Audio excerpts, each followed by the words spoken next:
Good morning बच्चों, हम लोग को पढ़ाना था इंडियन कॉन्स्टिट्यूशन की कुछ की फीचर्स। कल हम लोगों ने पढ़ाया कि कैसे कॉन्स्टिट्यूशन बना था। कॉन्स्टिट्यूशन किसी एक इंसान ने तो बनाया नहीं, हमारा संविधान। संविधान क्या था?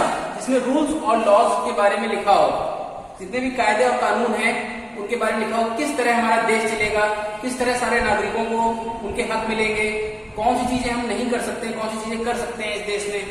तो वो सारी चीजें किसमें लिखी है? कॉन्स्टिट्यूशन में। कॉन्स्टिट्यूशन कुल मिला के 300 से ज्यादा लोगों ने मिलकर बनाया था। लगभग 3 साल का समय लगा था। 26 नवंबर 1949 में जाके ये कंप्लीट हुआ था। The member of Constituent Assembly had a huge task before them. The country was made up of several different communities who spoke different languages, belonged to different religions and the distinct cultures. अब क्या था? जो member थे constituent assembly के, जिन्होंने constitution बनाया, जिन्होंने संविधान बनाया, उनके सामने बहुत बड़ा काम था। इसलिए क्योंकि अलग अलग कम्युनिटीज, हमारा देश भारत जो है वो उसमें बहुत सारी कम्युनिटीज रहती हैं। अलग अलग जगह जाओ, अलग अलग भाषा बोलने वाले लोग होते हैं, अलग अलग रिलीजन के लोग होते हैं। सबकी बात सोच के ही उन्होंने कॉन्स्टिट्यूशन बनाया। कॉन्स्टिट्यूशन ऐसा जिसमें किसी को विरोध ना करना पड़े। Also when the constitution was being written, India was going through considerable turmoil. और जिस वक्त कॉन्स्टिट्यूशन बन रहा था उस वक्त भारत में बहुत हालात खराब थे। भारत और पाकिस्तान का बंटवारा भी होने वाला था, क्योंकि जो मुस्लिम थे उस वक्त वो भारत के साथ रहना नहीं चाहते थे। उन्हें अलग जमीन चाहिए थी, अलग जगह चाहिए थी। The partition of the country into India and Pakistan was imminent. Some of the princely states remained undecided about their future. उस टाइम में भारत पाकिस्तान का बंटवारा हो रहा था और कुछ प्रिंसली स्टेट्स थे। प्रिंसली स्टेट वो जहां पे किंगडम होता था, जहां राजा राज्य करते थे। वो लोग को पता नहीं था कि उनका फ्यूचर क्या होगा। And the social economic condition of vast mass of people appear dismal. और जो हमारी सोशल इकोनॉमिकल कंडीशन थी, मतलब हम लोग बहुत ही उस वक्त तंग हालात थे। भारत के हालात जो थे हर लेवल पे, चाहे सामाजिक स्तर हो, चाहे फाइनेंशियल स्तर हो, हर जगह भारत पीछे था। और उसी वक्त हमें क्या, भारत आजाद भी होने वाला था, भारत का बंटवारा भी होने वाला था, और तो और साथ में संविधान भी बन रहा था कि भारत आजाद होने के बाद किस तरह का होगा।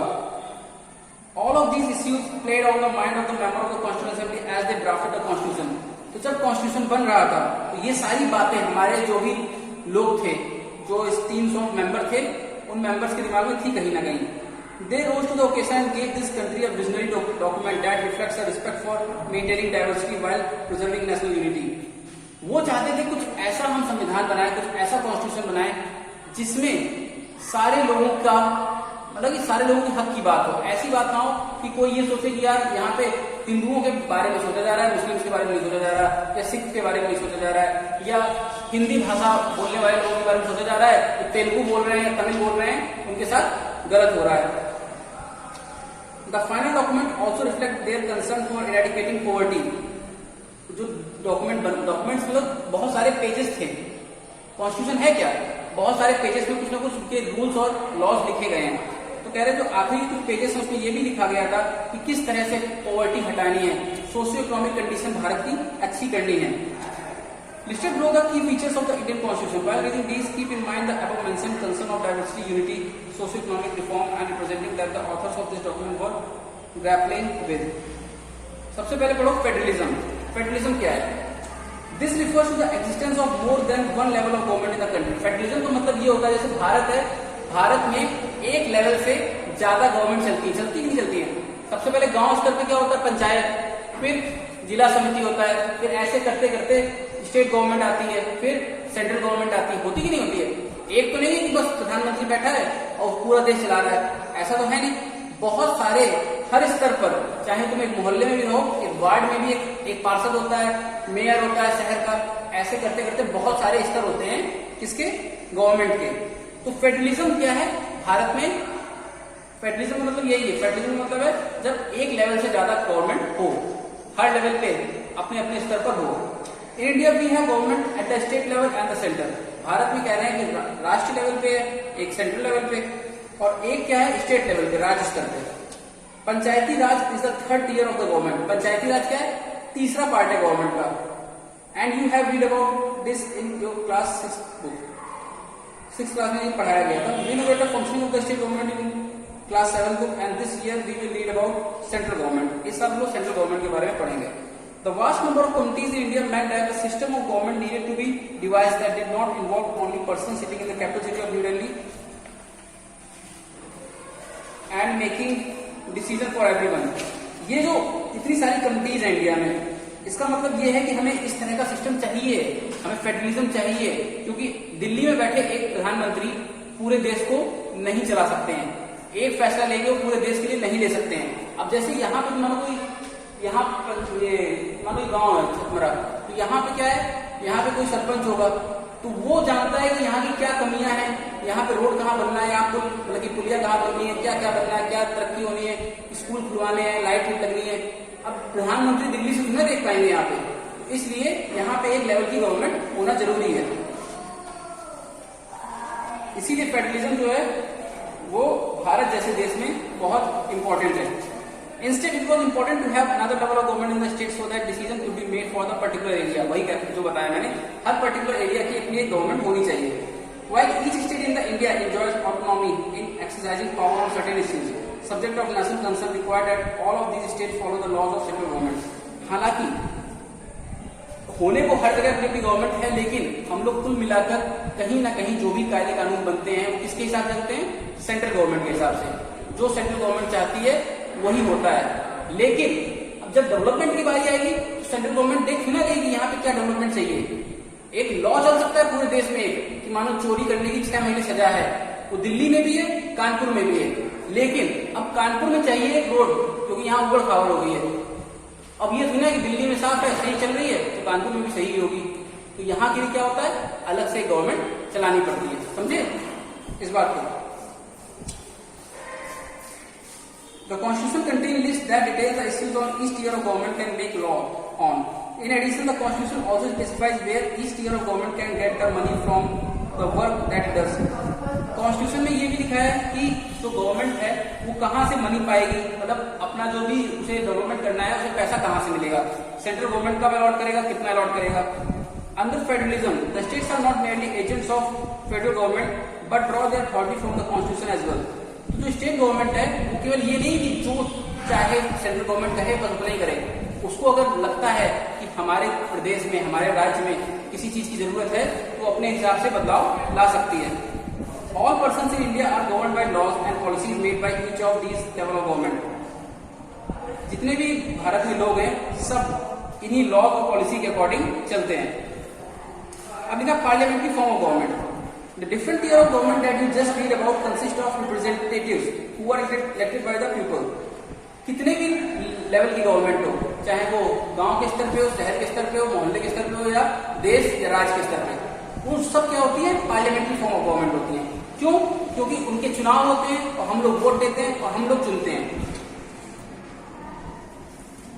The Constitution of India guarantees, एक second, your class 7 book began with the story of Kanta who was standing in line to vote during an election. इसमें लिखा है कि 7th क्लास में पढ़ा होगा कांता की कहानी। इसमें क्या था, वो वोट देने के लिए लाइन में खड़ी थी। इसमें क्या लिखा है, constitution of India guarantees universal adult suffrage for all citizen. फर्क नहीं पड़ता है कि आप मजदूर हैं, आप एक टीचर हैं, आप एक IAS ऑफिसर हैं या आप एक मंत्री हैं, आप कोई भी हो, आप बहुत गरीब से गरीब हो, अमीर से अमीर हो, आप वोट दे सकते हैं बशर्ते आप 18 साल के हो। 18 साल के ऊपर हैं, आपकी वोट की कीमत होगी। When they were making the constitution, the member of the Constituent Assembly felt that the freedom struggle had prepared the masses for universal adult suffrage, and that this would help encourage a democratic mindset and break the clutches of traditional caste, class and gender hierarchies.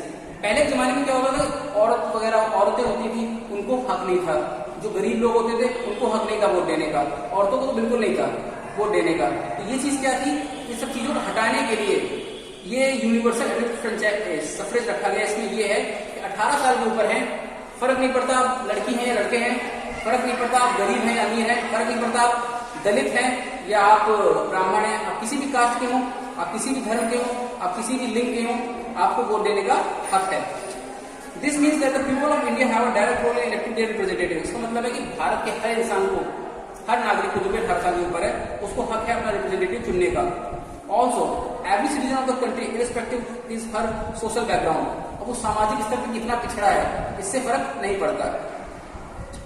Can also contest in election, वो भी election में खड़ा भी हो सकता है और vote भी डाल सकता है।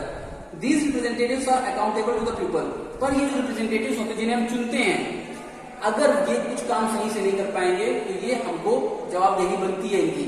ये जवाब देंगे भाई क्यों काम नहीं करा पा रहे, क्यों डेवलपमेंट नहीं करा पा रहे हमारे एरिया में। You will read more about why representation is crucial to democratic function. अगले चैप्टर में इसके बारे में और पढ़ सकते हैं। अब आते हैं topic separation of powers. According to constitution there are 3 organ of the state. कह रहे कॉन्स्टिट्यूशन के हिसाब से ऑर्गन स्टेट के कितने पार्ट है? 3। There are legislature, executive and judiciary. एक है लेजिस्लेचर जो कि कानून बनाते हैं। लेजिस्लेचर क्या करते हैं?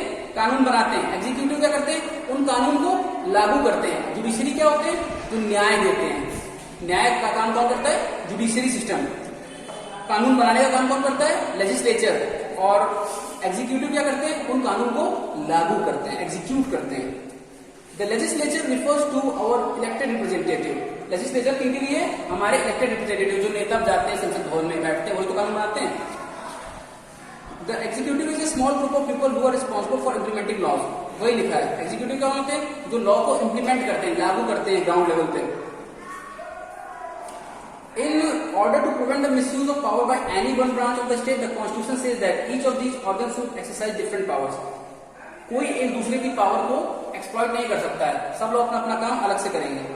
Through this, each organ acts as a check on the other organ of the state, and this ensures the balance of power between all three. और ये लोग एक दूसरे की पावर को देखते रहते हैं, कोई मिसयूज नहीं कर रहा है, जिससे क्या होता है? बैलेंस बना रहता है।